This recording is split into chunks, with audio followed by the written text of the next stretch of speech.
Something transformative is happening in the spirit realm, and it's shaking the foundations of our world as well. People are leaving the biblical God and following spirits, gods of old that entice them with their seductive songs and rituals. Have you felt this presence watching us? A mysterious face from deep in antiquity. Who is this green, horned god who seems to be rising to reclaim his status as a symbol of devotion for so many?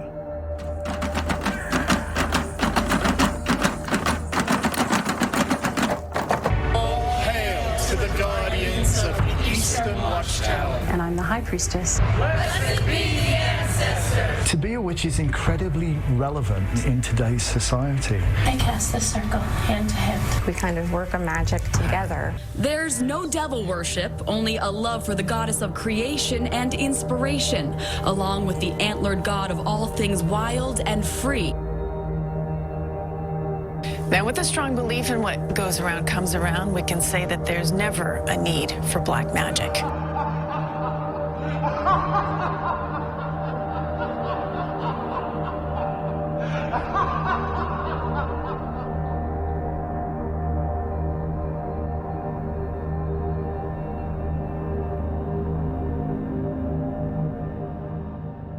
The late 19th and 20th century saw the resurgence of paganism and the return to the worship of the mother goddess. But many seem to have forgotten about her dark and mysterious counterpart, the Celtic deity Cernunnos, or the Horned One. This Wiccan god is usually portrayed as an antlered man and is the lord of the forest and animals, often seen as the spirit of vegetation and growth. He's usually depicted as Mother Nature's lover, but also sometimes as her child. And Wiccan tradition holds that he is the oldest male deity worshipped by human beings. Most religions of prehistory are still mostly unknown, shrouded in mystery.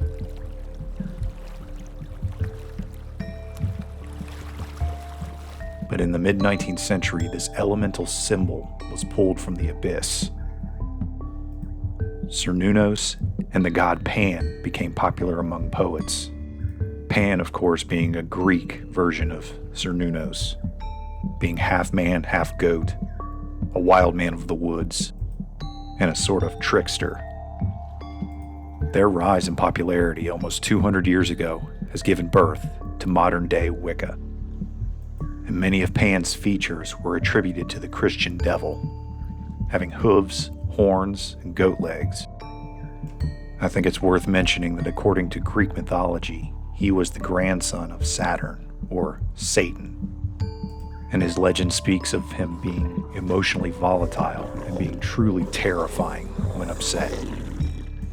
Many words in the English language have derived from his name, including words like panic.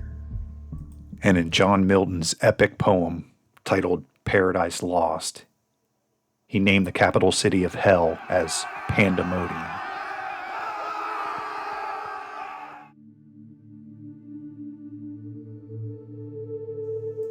There seems to be a modern-day love affair with all things mystical from our shrouded past.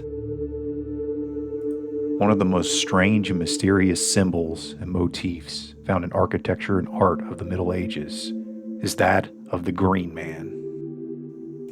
And this mysterious figure shows up in many of the ancient European rituals still performed to this day.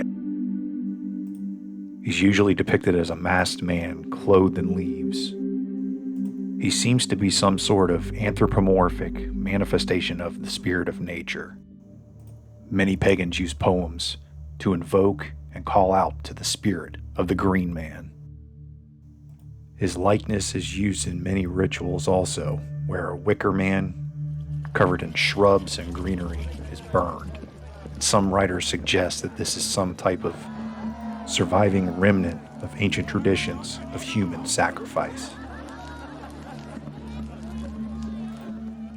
Even more strangely, in architecture around the world, for centuries have depicted this mysterious face. A man surrounded by leaves, piercing through, staring out, as if he was trying to speak to us. But what exactly is he saying? The worship of nature itself is coming back in full force, spiritually as well as politically.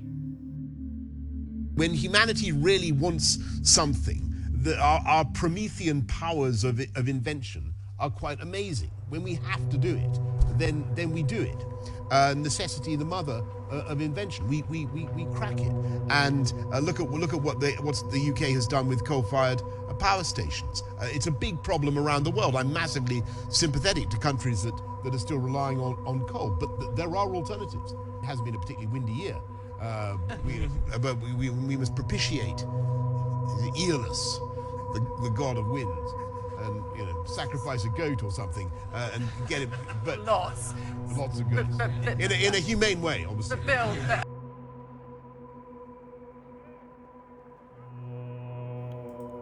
I see the green agenda as a thinly veiled attempt to make us regress back to our pagan past.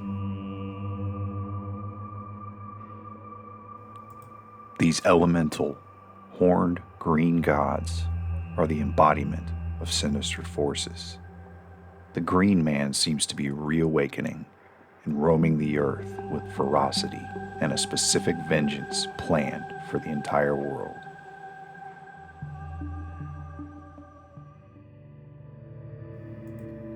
We must reach out to God in this time and pray that He has mercy on the wickedness consuming this world.